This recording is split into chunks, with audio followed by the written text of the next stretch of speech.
saya peringatkan dari sekarang kepada mereka-mereka yang rajin sholat ke masjid, apalagi yang menjadi DKM, tolong kalau nanti muncul lagi pandemi berikutnya, nggak usahlah kita mundur lagi seperti dulu ya. Segala sholatnya jadi mirip Al-Zaitun gitu ya, berjarak gitu ya. Segala repot-repot nutup-nutup mulut ya kan, sehingga sholatnya sambil menutup mulut ya. Padahal ya semua orang juga tahu pakai masker itu mengurangi oksigen yang masuk ke dalam tubuh ya. Apalagi kita sangat sedih ketika melihat lagi zaman-zamannya pandemi itu heboh.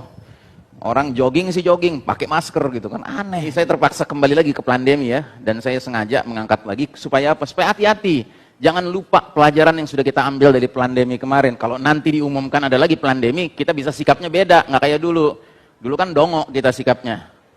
Asal nurut, manut aja apa kata WHO, ya kan?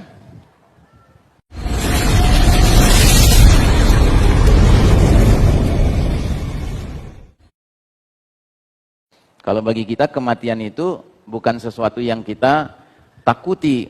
Ada juga rasa takut tadi. Kalaupun ada rasa takut, takutnya bertolak dari kekhawatiran diri ini belum memiliki cukup bekal untuk ketemu dengan Allah Ta'ala. Diri ini belum cukup bertaubat dari dosa-dosa yang dikhawatirkan harus diselesaikan di akhirat nanti. Inginnya selesai semuanya di dunia. Ya. Nah jadi saudaraku rahimakumullah, inilah dalil yang disampaikan Nabi 15 abad yang lalu mengenai munculnya fenomena penyakit al-wahan di tubuh umat Islam. Ya. Jadi semua ini berkaitan. Jadi kalau kita mundur kepada bahasan 8 serial Ma'rifatus Zaman ini, sejak dari poin nomor 5, nomor 6, nomor 7 ini berkaitan. Bahwa kita sekarang ada di era di mana muslimin menjadi semacam santapan, hidangan yang diperebutkan oleh berbagai bangsa lain. Yang kedua, bahwa umat Islam hari ini sudah tidak ditakuti lagi oleh musuh-musuh. Sama yang ketiga, akhirnya umat Islam bahkan terjangkiti suatu bentuk penyakit namanya al-wahan, yang maknanya tadi hubbud dunya wa karahiyatul maut. Al-wahan merupakan penyakit yang sangat mengerikan. Jauh lebih mengerikan daripada HIV AIDS. Ya tahu ya HIV AIDS. HIV AIDS itu artinya Acquired Immunity Deficiency Syndrome. Jadi gejala di mana seseorang itu tidak lagi memiliki kekebalan tubuh, sehingga kena penyakit yang ringan sekalipun, maka dia nggak bisa sembuh dari penyakit itu. Ya. Orang kalau sudah kena AIDS, dia pilek saja, itu bisa membawa dia kepada kematian. Ya karena daya tahan tubuhnya nggak ada kekebalan tubuhnya nggak ada. Ya. Jadi wahan ini bahkan lebih mengerikan daripada AIDS, lebih mengerikan daripada tifus, daripada hepatitis, baik A maupun B, atau demam berdarah, apalagi sekedar COVID-19. Ya. Sebuah penyakit yang kita pertanyakan tingkat orisinalitasnya. Ya. Karena para ahli di barat sendiri ketika mewabah yang namanya pandemi COVID-19 itu, tidak sedikit di antara mereka melakukan penelitian, dan hasil penelitiannya menyimpulkan this is not a pandemic, this is a plandemic. Ya, ini bukan pandemi tapi ini plandemi. Sesuatu yang direncanakan, wabah yang direncanakan ya. Walaupun banyak orang, apalagi mereka-mereka yang keluarganya meninggal karena Covid, mengatakan enggak ini wabah gitu ya. Tapi sesungguhnya banyak ahli-ahli di barat yang sudah sampai ke titik mengatakan ini bukan pandemi, ini wabah yang sifatnya direncanakan ya. Dan kita harus siap-siap Pak, karena sudah direncanakan lagi yang berikutnya ya. Kan baru-baru ini Biang Kerok masalahnya mengeluarkan pernyataan lagi, oknum BG itu ya, tahu BG ya.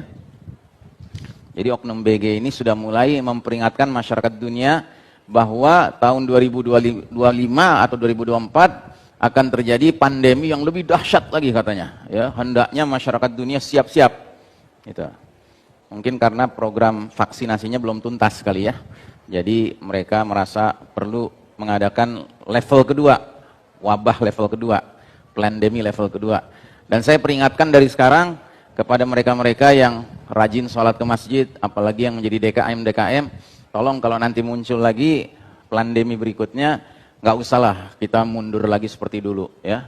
Segala sholatnya jadi mirip Al-Zaitun gitu ya, berjarak gitu ya. Segala repot-repot nutup-nutup mulut ya kan, sehingga sholatnya sambil menutup mulut ya. Padahal ya semua orang juga tahu pakai masker itu mengurangi oksigen yang masuk ke dalam tubuh ya. Apalagi kita sangat sedih ketika melihat lagi zaman-zamannya pandemi itu heboh. Orang jogging sih jogging, pakai masker gitu kan, aneh gitu, gimana ceritanya ini. Nah jadi saudara sekalian rahimakumullah, jadi yang harga mati apa? Ya ini 4 ini harga mati. Ya. Ma'rifatul Rabb, mengenal siapa Rabb, itu harga mati. Allah Rabb kita, itu harga mati Pak. Ma'rifatul din, mengenal din, ya diniyal Islam, agamaku Islam, dinunal Islam, agama kita Islam, itu harga mati Pak. Karena apa? Sampai udah mati masih ditanya. Gitu. Nah segala yang Anda teriak atau siapapun yang teriak-teriak sekarang harga mati, selagi bukan itu Pak, ya nggak harga mati, bisa ditawar. Gitu, bisa dikompromikan. Gitu. Tapi kalau yang ini harga mati Pak. Ma'rifatul Rasul, mengenal siapa Rasul, Muhammad Rasulullah SAW, itu harga mati. Kemudian ma'rifatul kitab, mengenal apa pedoman hidup kita, manual book kita dalam kehidupan di dunia ini, yaitu Al-Quranul Karim, itu harga mati Pak. Selain dari itu nggak ada yang harga mati Pak. Semua sifatnya masih bisa ditawar. Apalagi dunia, ya dunia ini sesuatu yang tidak pantas kita pertahankan sampai harga mati, nggak ada ceritanya. Gitu. Makanya kembali lagi kepada pandemi, saya terpaksa kembali lagi ke pandemi ya, dan saya sengaja mengangkat lagi supaya apa? Supaya hati-hati, jangan lupa pelajaran yang sudah kita ambil dari pandemi kemarin. Kalau nanti diumumkan ada lagi pandemi, kita bisa sikapnya beda, nggak kayak dulu. Dulu kan dongok kita sikapnya, asal nurut, manut aja apa kata WHO, ya kan? Jadi ada gurauan itu, zaman-zaman lagi pandemi itu. Who made the pandemic? Ah gitu. Who made the pandemic? Siapa yang bikin pandemi ini? Kan tulisannya WHO kan, who made the pandemic? Bukan tanda tanya itu. Itu pernyataan. Jadi bukan who made the pandemic, siapa yang bikin pandemic? Bukan, WHO yang bikin pandemi. Ah gitu. Kan tulisan who kan WHO ya Pak. Gitu.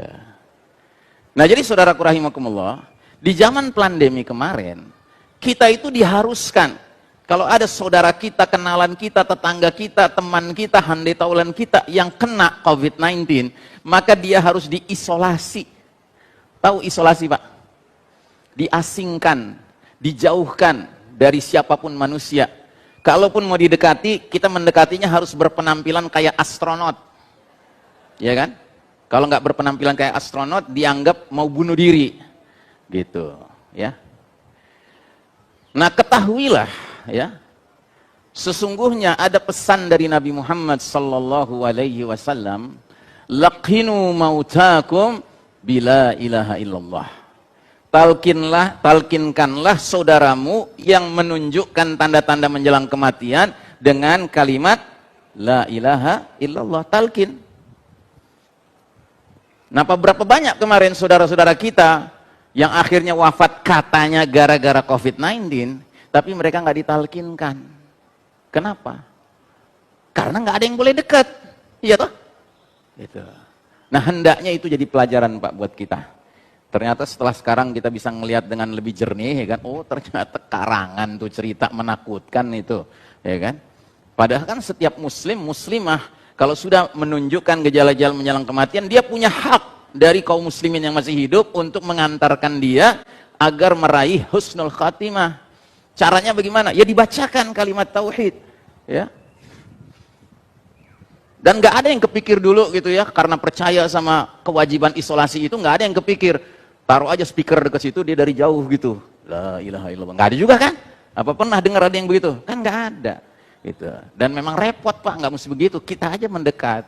Gitu. Karena pada hakikatnya it's a pandemic, it's not a pandemic. Gitu.